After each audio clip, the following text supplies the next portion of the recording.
If you could like hold the picture to, yeah. Okay. So what I think Fraser has completely failed to understand is that what's crucial to this competition is the fact that we, the audience, don't actually understand what is causing this being to scream in the first place.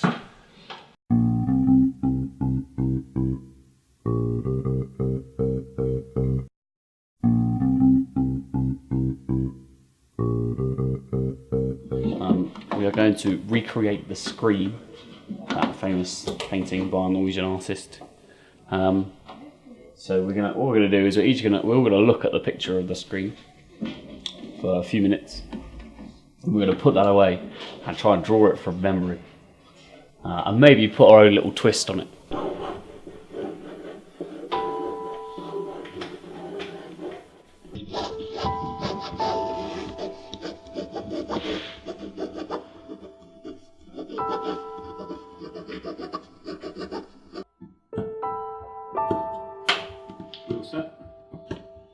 No.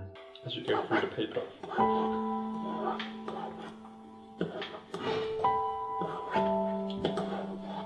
So I've gone for a minimalist approach, a few, minimising the number of strokes and kind of focusing on the subject of the painting of the man screaming. Okay, so what I've done with mine is just sort of, I think I've done a good job of depicting the long brush strokes of the sky, the swirl of the sea and everything, but I've also asked myself, why is he screaming? And of course that reason would be because there's a wolf behind him. So you can see here I have updated the scream to reflect the trials and tribulations of modern life. So with the top hat and suit elements of it, highlight how even in today's world, someone who might on the outside seem successful has kind of inner torment. There's too much water in the original picture, so I decided to put some land in and add some nice little houses, nice little village, make it more homely as a picture. I think really the scream is all about mood, and I like to think I've captured that mood of despair and kind of the fragility of anything good in human life. He's screaming because the birds are incoming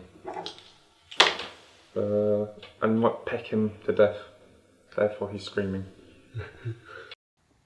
After a ponderous and philosophical morning, the team had a chance to sit back and reflect on their journey so far, at least until they realised that their ferry was due to leave in a matter of minutes.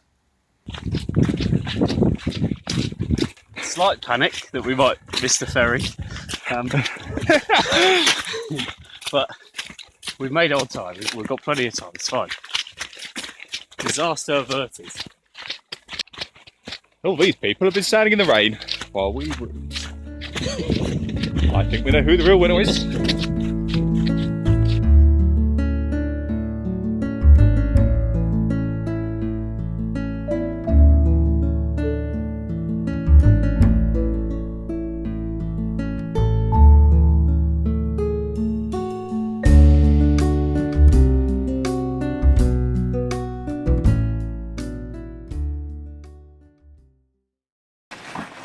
We're at the bus stop by the ferry, and we've just come back down from the reindeer museum, which has been very interesting. We've got ourselves a bit of lunch, and we're just taking the bus off to our accommodation for this evening, which is us camping somewhere near the power station in prep for our visit tomorrow.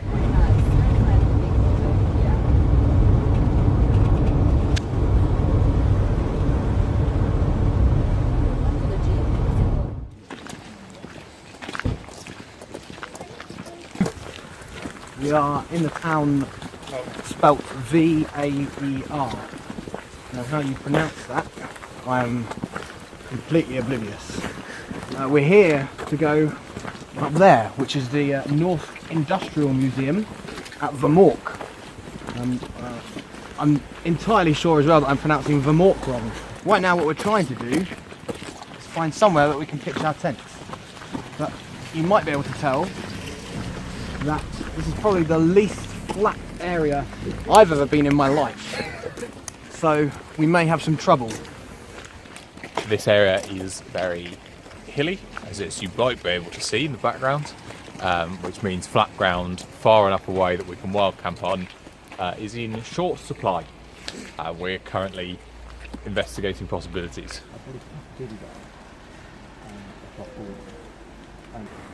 That's going to be our best bet, I think. Go to the hut. Yeah.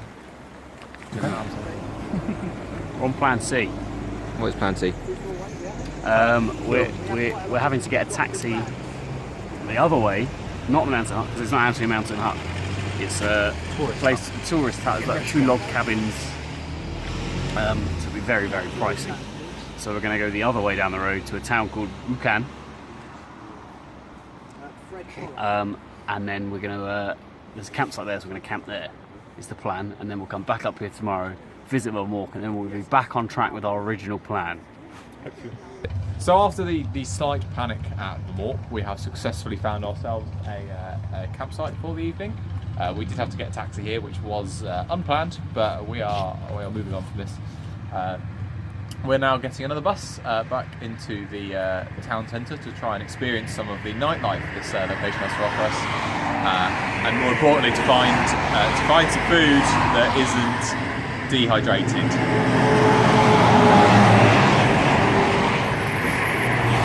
There's been literally nothing on this road for the past 5 minutes. I bought a Kinder Egg, and it came with a little paint palette. So I painted myself an octopus. I mean, I'm half expecting Fraser's side to snap. That's definitely out. That's definitely out. Where are we now? New Zealand? I'm still in Norway, man. Still in Norway.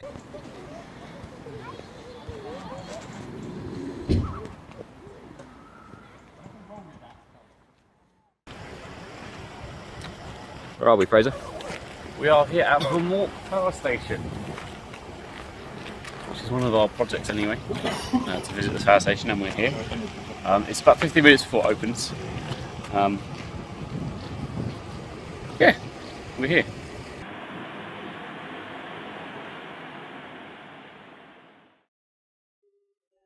The fear turns out to be well-founded. Nazi Germany commences a military project to develop new weapons in the autumn of 1939. In Britain, a committee is established to find out if building such a bomb is indeed possible.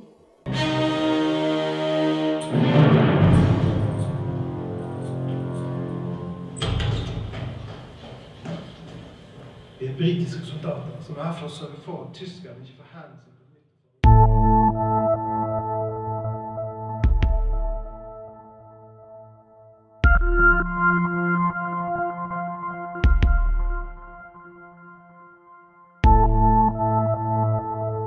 One of the most interesting exhibits I thought actually was the industrial exhibit, because it's really fascinating to see how much Norway has changed with the advent of industrialism. And it's gone from, in 100 years, from being one of the poorest countries in the world to one of the richest countries in the world, thanks to masses of hydropower and all sorts of other industrial innovations.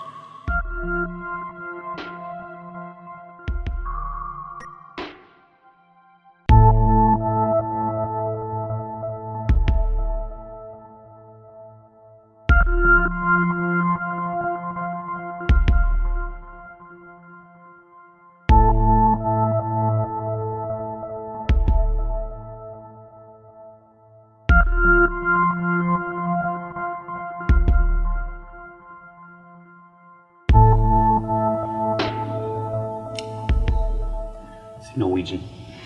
The first exhibit we saw was all about Operation Swallow, Operation Gunnerside and Operation Grouse, the British-backed operations to sabotage the Mork because it was being used by the Nazis to produce heavy water, which is used in the creation of atomic weapons. This is a heat pump diagram. So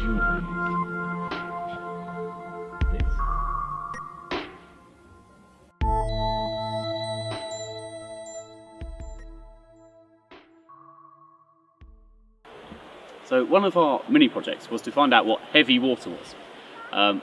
Today when we visited Vermork we were able to complete this. Normal water is comprised of hydrogen and oxygen. Now heavy water is different in that instead of hydrogen it has deuterium in it. And deuterium is an isotope of hydrogen with 1 proton and 1 neutron, making it slightly heavier, 10% heavier in fact. Heavy water is produced as a byproduct of electrolysis. Electrolysis was used at Vermork to produce hydrogen. Now, when you use electrolysis, you run a current through water and split the hydrogen and oxygen atoms. Okay, and then you have your hydrogen left. Heavy water doesn't split in the same way as normal water. Therefore, when you split your water and your hydrogen and oxygen comes off, you're then left with heavy water. Okay, so that's why it was produced as a byproduct at Vermork.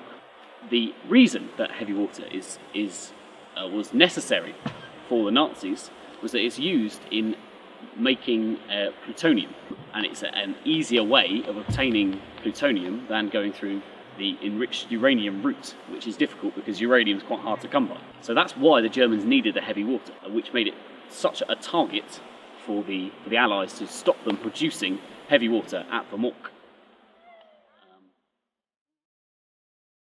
During the weekend, are you sleeping a lot? Probably, yeah. Next one's the bag.